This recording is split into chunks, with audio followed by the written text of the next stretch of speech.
Cuando uno viaja por el mundo, ya sea por trabajo o por vacaciones, a menudo se ve enfrentado con la mayor o menor dificultad de comunicarse con la gente en cada lugar donde uno va.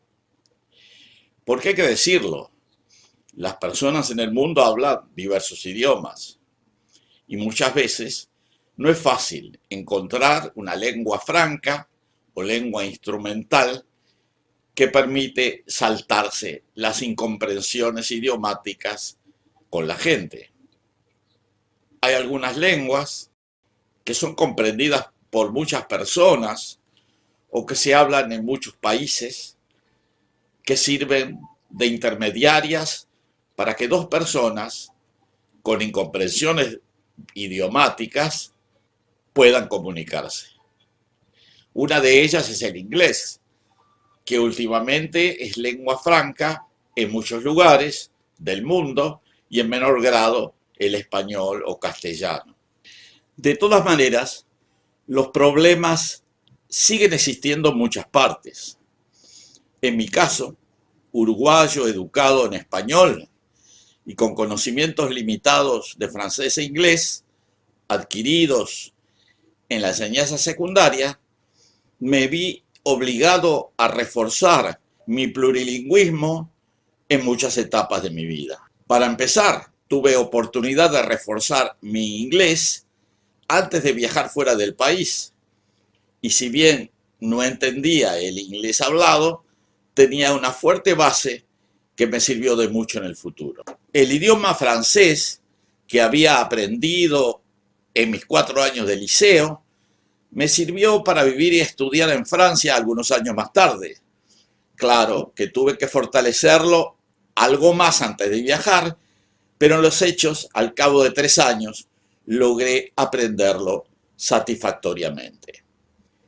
El portugués es otra historia. Como uruguayo, con muchos contactos con Brasil, ya tenía una mínima base para comprender la lengua portuguesa y comunicarme en ella. Hay que ver que es bastante parecida al español. Muchos años después desarrollé y trabajé en proyectos en Brasil y finalmente, a pesar de carecer de una formación académica en portugués, me comunico con gran facilidad, aunque soy consciente que cometo algunos errores lingüísticos aquí y allá, pero sin embargo puedo dictar clases y hablar en forma relativamente fluida con la gente. Con el idioma italiano tuve mi primera base en los cursos preparatorios de Derecho en Montevideo y luego de ver decenas de películas italianas en los 70 y 80 que a mí me apasionaban, avancé mucho en la comprensión de esta lengua. Luego, cuando me casé con mi esposa Elsa, que era nacida en Italia y de familia italiana, tuve oportunidad de avanzar en la comprensión de este idioma. Ahora quiero hacer un paréntesis porque pronto se cumplirán 11 años del fallecimiento de Elsa, que fuera mi compañera por mucho tiempo. Continúo con el relato. También viajamos a Italia en numerosas oportunidades, incluso a la ciudad natal de Elsa, que era Novara, en el norte, y en esos viajes pude comunicarme en italiano con relativa facilidad también. Las cosas se complicaron un poco cuando nos mudamos a Toronto, Canadá, donde tuve que poner a prueba mi inglés y si bien me llevó unas cuantas semanas, rápidamente estaba comunicándome en ese idioma y escribiendo complejos informes profesionales.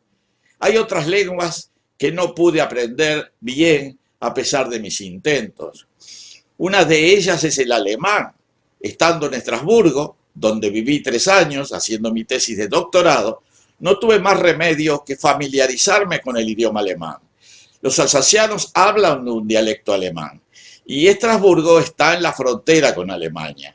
Además, en mi tesis, mucha de la bibliografía estaba escrita en alemán.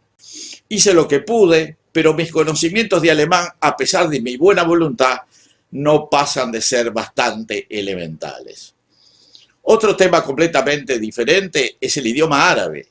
Yo trabajé y viví en Arabia, primero solo y luego con toda la familia durante varios años. Al igual que con el alemán, realicé un supremo esfuerzo para aprender el idioma con un éxito muy limitado. A lo sumo aprendí algunas frases útiles que me permitieron moverme en las ciudades y en el mundo de los beduinos, pero nunca pude sostener una conversación fluida.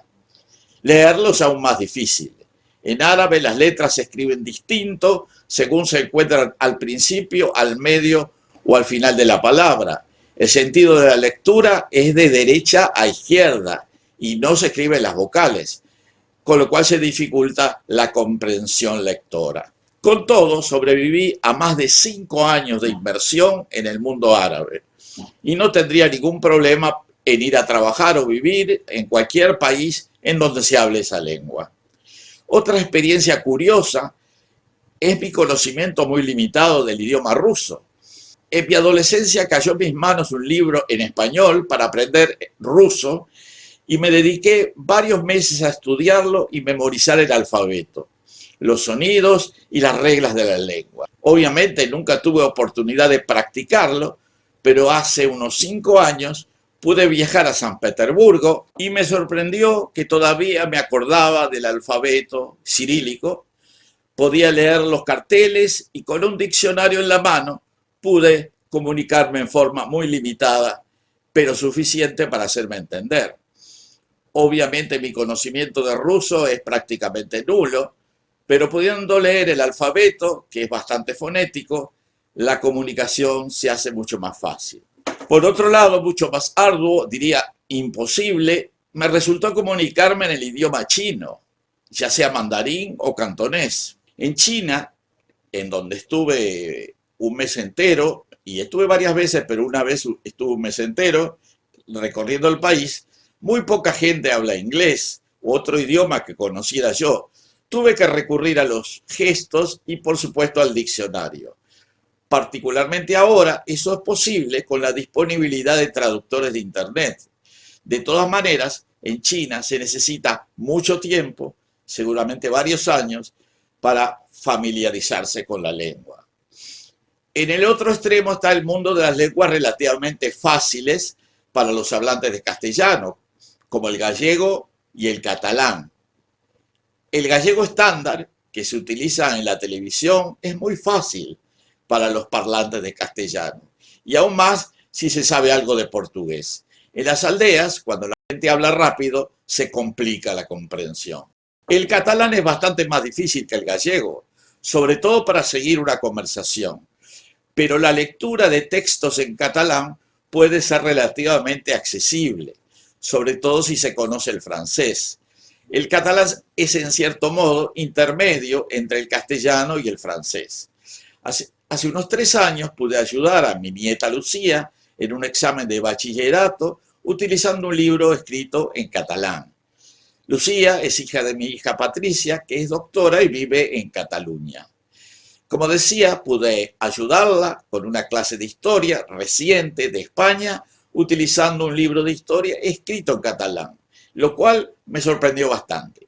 En cuanto al futuro, además de los 3 idiomas que hablo relativamente bien y otros 2 que me comunico aceptablemente, me gustaría poder comprender y hablar el idioma guaraní, que fue idioma nativo de esta región del mundo y del cual solo conozco unas pocas decenas de palabras, que son suficientes para darme cuenta que es una hermosa lengua, metafórica y musical, pero eso es otra historia.